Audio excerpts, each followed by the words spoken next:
Hey folks, my name is Ira, and I just made these shorts, so, I guess I'm going to a party tomorrow, and I just finished making my costume, so this is not my outfit for the day. I'm just a little too excited and a little too lazy to take it off. Okay, so this video is in response to Postgender's video, about trans infighting. I just made one that was like 10 minutes long, and then the file ended up not working, so that's a little frustrating. But okay, so I wanted to start off with the thoughts on policing, whether it be identity or language policing. I think it's interesting that a couple of the points that are brought up in Postgender's video, I'm sorry, Postgender, I don't know your name or your preferred pronouns, so I'm just going to refer to you by your username.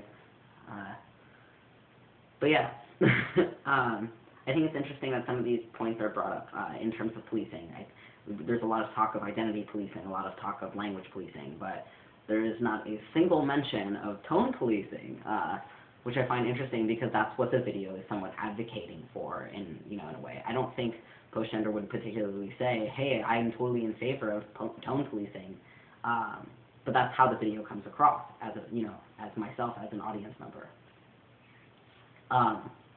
So what is tone policing? Tone policing is basically telling marginalized people how they should feel or express their feelings about their marginalization. So in this case, we are telling people, we are telling trans women and trans people who are otherwise gendered male at birth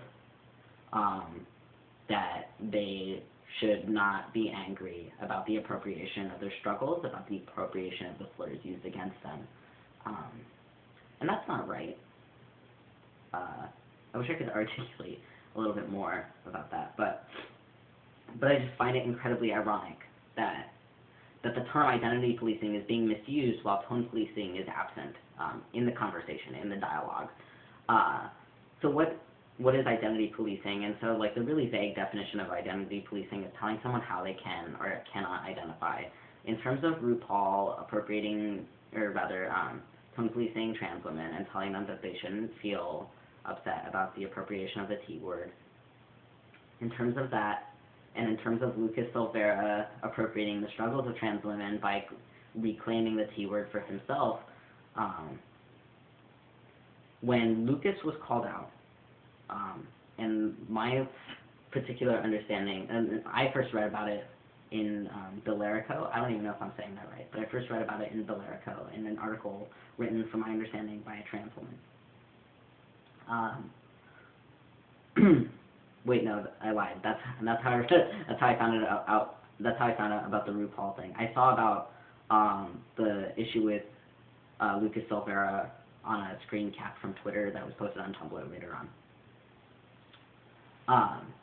But what I will say is that calling out Lucas Silveira on appropriating the T word is not identity policing.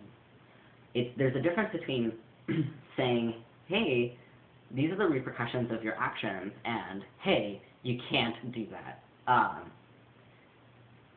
And so in that sense, Lucas Silveira can identify however he wants, but that doesn't mean that his identity is, suddenly okay either. So yeah, if he really badly wants to perpetuate the, trans misogyny, then yes, he can totally identify with the T word. If he wants to appropriate the struggles of trans women and the struggles of non-binary, gendered male at birth trans folks, then yes, he can totally identify that way. On that note, making him aware of that is not identity policing. So yeah, from what I have seen, no one is freaking out saying, Lucas, you can't identify that way. Identifying that way is inherently bad. No one is telling anybody what they can or cannot do. All I've seen is, hey, these are the effects that your identity has on trans women as a whole, on trans folks who are gendered male at birth as a whole. This is what your language does in the systemic oppression that is trans misogyny.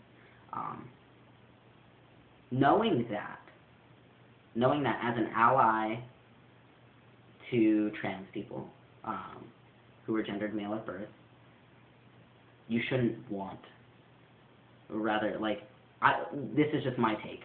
I don't want to perpetuate transmisogyny, so I don't identify with that. I don't appropriate the struggles that, you know, people who are gendered male at birth have.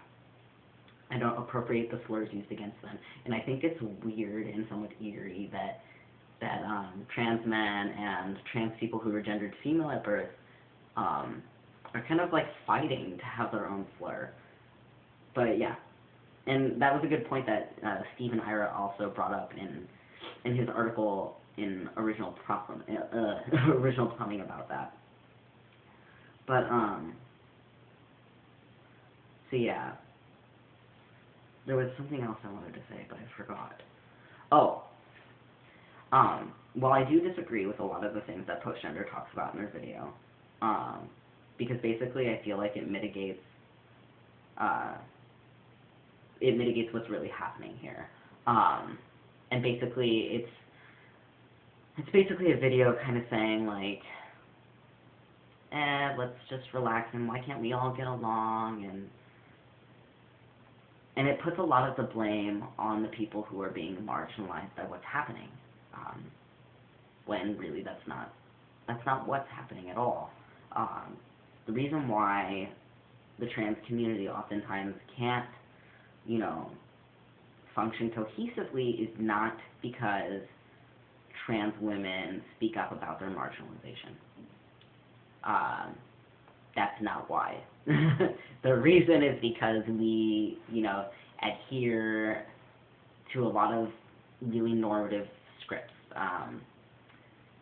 and we otherize a lot of people within our own community. And so, while I disagree with a lot of parts in Postgender's video, I do agree that conflict resolution is something that we need to learn and practice in our community, lest our activism fall apart.